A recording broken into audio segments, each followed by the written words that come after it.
Rain cracked the sky open, and thunder roared in disapproval. With the Eiffel Tower at his back, Claudius eventually reached the address on the note and rapped on the apartment's door 3 times. It creaked open after the final knock. "Who are you?"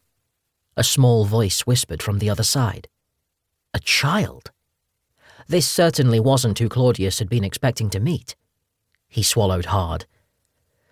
"My name is Dr. Claudius Bain," he said, before clutching his bag protectively closer and taking a step back into the shadows. "Someone sent for me from Wayward School. I'm here to deliver a book, but I believe I may have the wrong address." The door swung open. "No," the boy standing inside replied determinedly. His ferocious amber eyes narrowed. "I summoned you here, and you're late."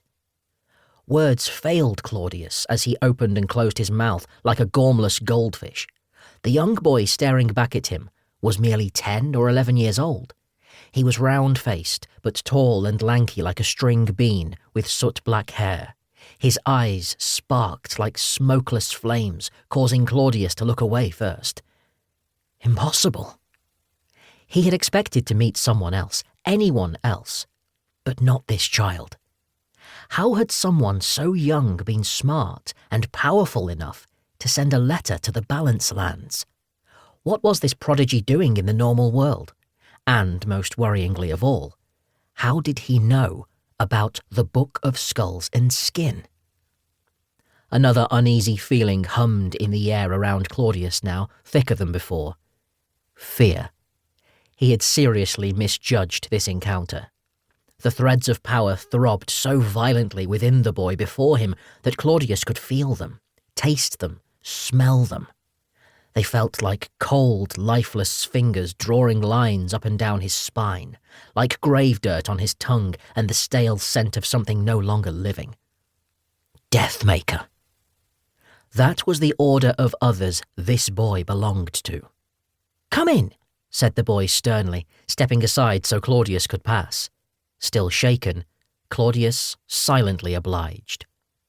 The apartment was furnished in a simple fashion. There was a plain brown table surrounded by plain brown chairs. Flaky teal wallpaper overlooked 2 rickety beds tucked away in a corner, one of which cradled a frail-looking woman with her head turned to the wall. Raspy breaths rattled through her ribcage as Claudius and the boy approached. Her skin was as white as chalk, her hair as fine as silk, and she wore a holy nightgown which had been eaten away by moths. For a second, a flicker of familiarity tickled Claudius's skin, but he had never met anyone so weak and sickly in his life. "Don't worry, Mama," the boy said, snatching the Book of Skulls and Skin from Claudius's bag before Claudius could stop him. He knelt beside his mother and placed the book in her lap. "I'll make you better. This will all be over soon."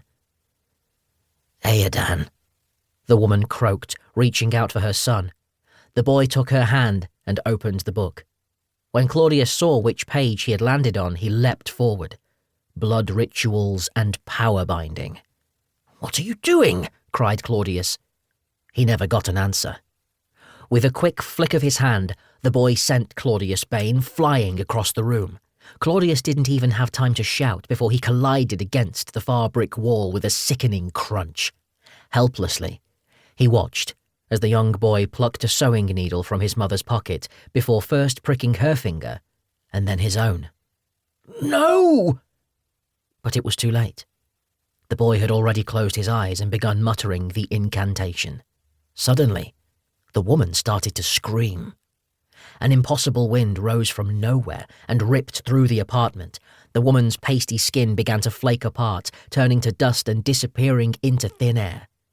Her whole body shrank until her clothes hung and flapped like fabric on a laundry line, her eyes flashing milky white as she gripped her son's hand harder, trying to tell him that something was wrong. Very wrong. When the young boy opened his own eyes, they were filled with terror. "Mama!" he howled. "Look what you've done!" shouted Claudius. He climbed stiffly to his feet and rushed towards them. But by the time he got there, the woman had vanished. A gossamer trace of dust was all that was left behind.